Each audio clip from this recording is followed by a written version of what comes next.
Objective के लिए देता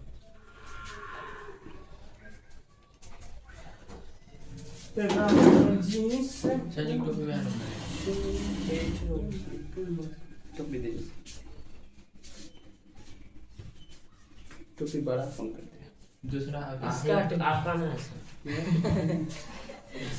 सीधा हो गया यस यस में ये तो रखिए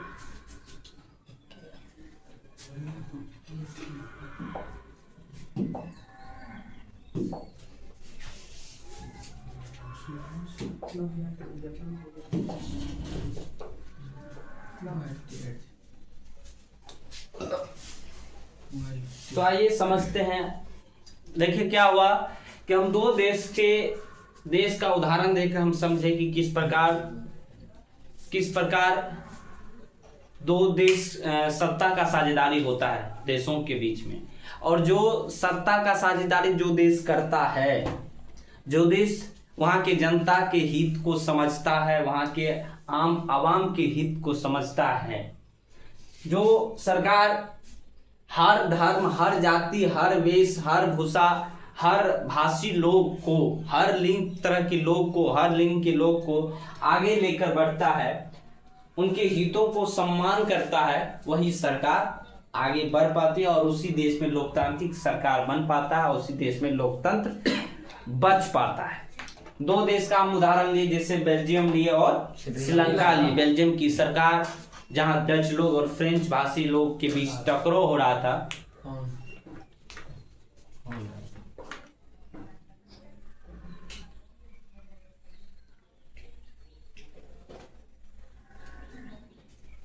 जहां डच और फ्रेंच भाषी लोग के बीच टकराव हो रहा था, लेकिन वहां की सरकार ने 4 बार अपने संविधान में संशोधन करके वहां के डच लोग को भी ऊपर लाने का प्रयास किया।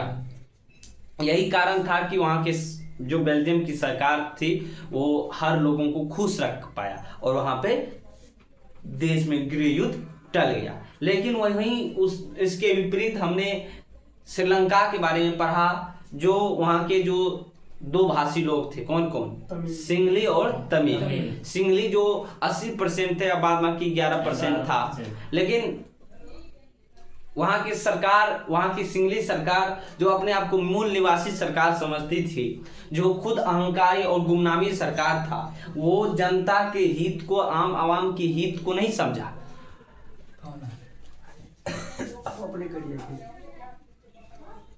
वो आम आवाम के हित को नहीं समझा। यही कारण था कि क्या हुआ, वहां पे गृह युद्ध शुरू हो गया और देश तबाह के कगार पे पहुंच गया। ठीक है ना। आज पढ़ते हैं बेल्जियम की समझदारी। कल हम श्रीलंका और बेल्जियम दोनों के बारे में पढ़े, आज पढ़ते हैं बेल्जियम की समझदारी।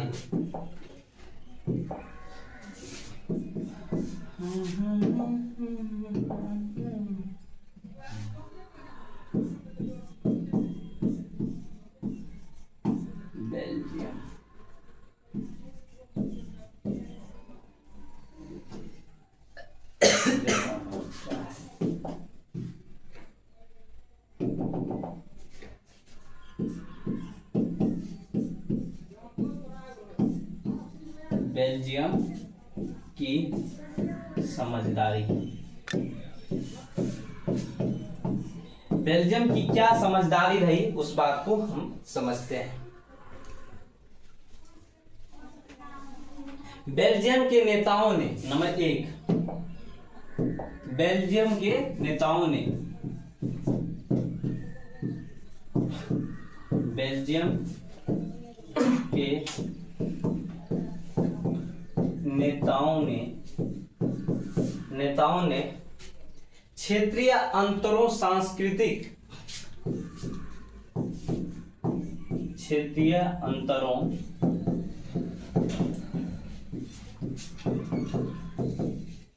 सांस्कृतिक विविधता को स्वीकार किया। विविधता को क्या क्या स्वीकार किया? विविधता को स्वीकार किया। विविधता को स्वीकार किया। ये पहला समझदारी था। नंबर 2, केंद्र सरकार में डच और फ्रेंच भाषी मंत्रियों में केंद्र सरकार में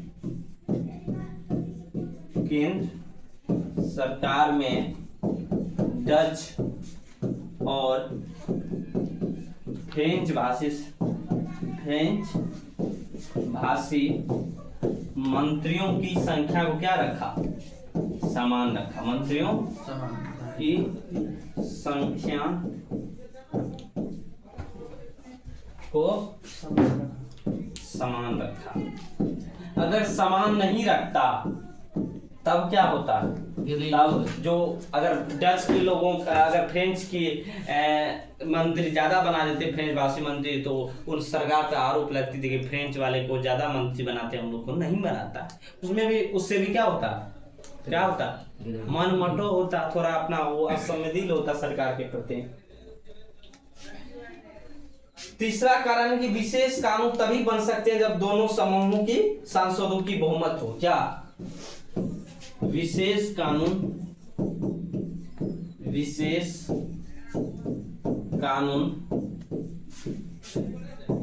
तभी बन सकते हैं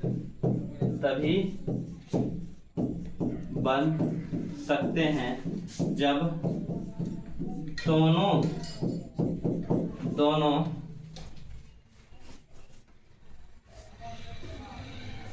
समूहों के सांसदों की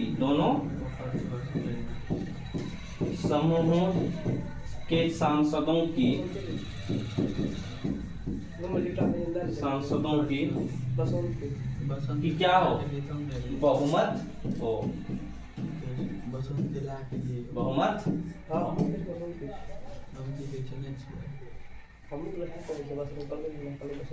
केंद्र सरकार की अनेक शक्तियां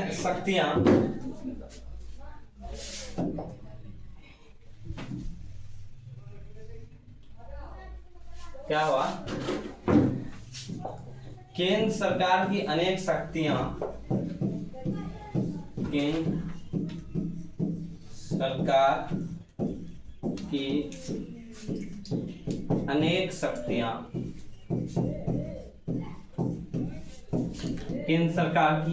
शक्तियां देश के दो इलाकों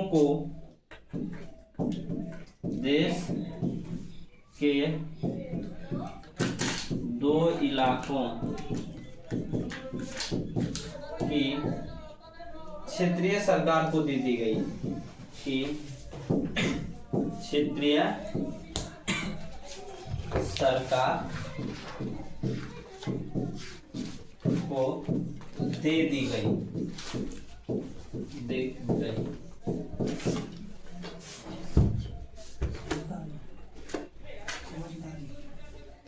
अर्थात इसका मतलब क्या हुआ? अर्थात जो भी राज्य सरकार है, अर्थात राज्य सरकार केंद्र सरकार के अधीन नहीं हुआ। राज्य सरकार क्या हुआ?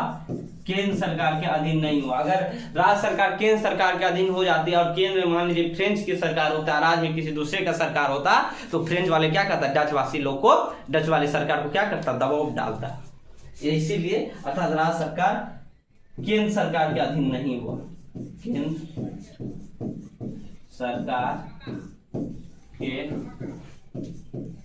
अधीन नहीं हुआ।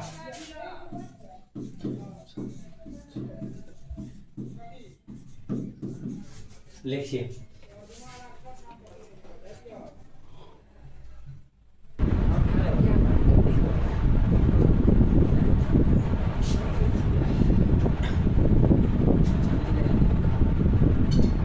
तो बेल्जियम की समझदारी ये थी कि बेल्जियम के नेताओं ने क्षेत्रीय अंतरों और सांस्कृतिक विविधता को स्वीकार किया। क्या क्षेत्रीय अंतर? मतलब वहां के जो भाषी लोग थे उन्हें दोनों को समान रखा। केंद्र सरकार में डच और फ्रेंच भाषी मंत्रियों की संख्या को समान रखा। जब सरकार बनी तो उसमें जीत कर जो गए थे, तो जितना फ्रेंच भाषा के सरकार बने, फ्रेंच भाषी लोग सरकार बनी, मंत्री बना, उतना ही डच के लोग भी मंत्री की शपथ ली। विशेष कानून तभी बनते हैं जब दोनों समूहों की बहुमत हो। अगर संविधान में संशोधन लाना हो या संविधान में कोई नई कानून बनाना हो तो उसमें पक्ष और विपक्ष दोनों का सहमति रहना चाहिए, तभी बन सकता है। केंद्र सरकार की अनेक शक्तियां देश के 2 इलाकों को की क्षेत्रीय सरकार को दे देगी, अर्थात राज्य सरकार केंद्र सरकार के अधीन नहीं रहा। राज्य सरकार अगर केंद्र सरकार के अधीन रहता तो मान लीजिए राज्य में है डच का सरकार और केंद्र में फ्रेंच का सरकार, तो क्या करता, उस पे कब्जा नहीं करता, मतलब उस पे उस तरह से ध्यान नहीं देता केंद्र सरकार। जैसे यहाँ भी होता है, मान लीजिए केंद्र में भी बीजेपी है, यहाँ पे आरजेडी सरकार बन जाए तो उतना वो ध्यान नहीं दिया जाता, वैसे भी नहीं दिया जाता बिहार के लिए। चलिए बिहार अब है, क्या सत्ता की साझेदारी जरूरी है? क्या सत्ता की साझेदारी जरूरी है?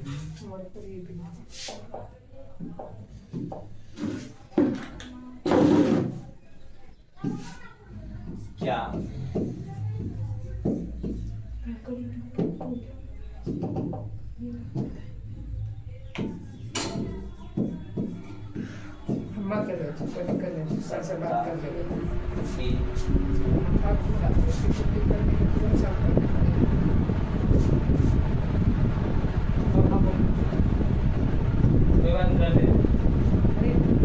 क्या सत्ता की साझेदारी जरूरी है?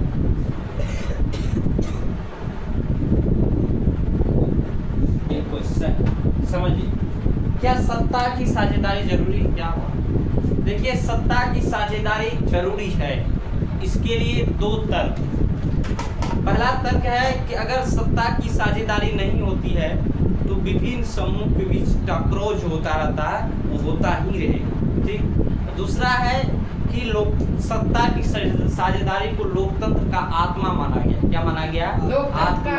आत्मा माना गया है। इसलिए लोकतांत्रिक व्यवस्था में, अगर आपके सरकार में आपके देश में लोकतंत्र शासन व्यवस्था है तो लोकतंत्र में साझेदारी रहना जरूरी है। देहात में तो होता है सर। देखिए,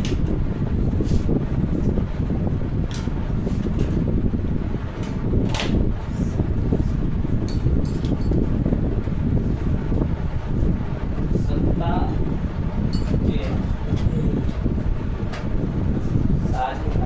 साझेदारी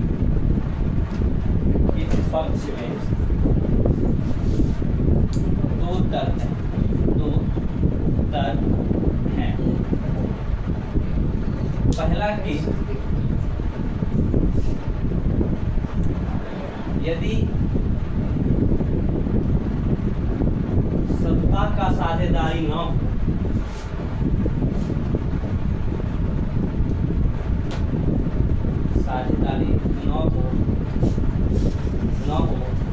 सत्ता की साझेदारी न हो तो विभिन्न समूह के बीच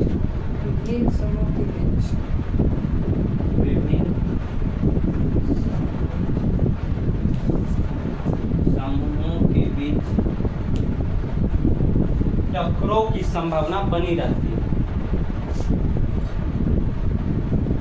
टकराव की संभावना बनी रहती है।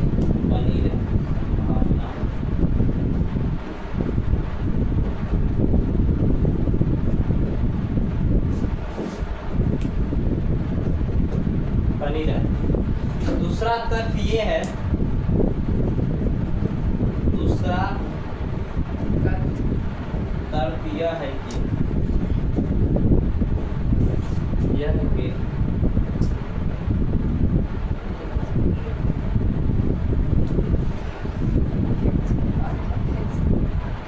तर्क यह है कि सत्ता की साझेदारी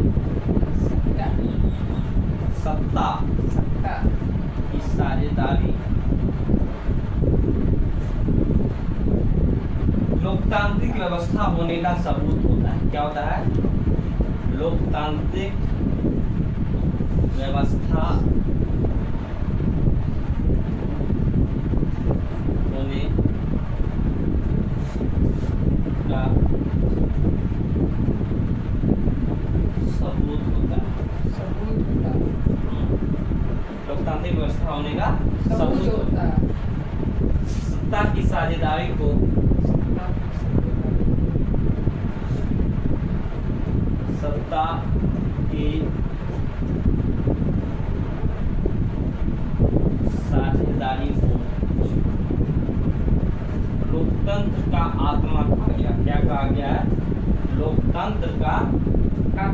आत्मा कहा गया है।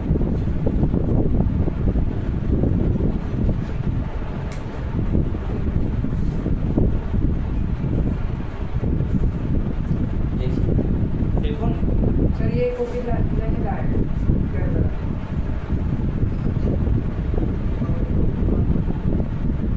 तो आता है किस लिए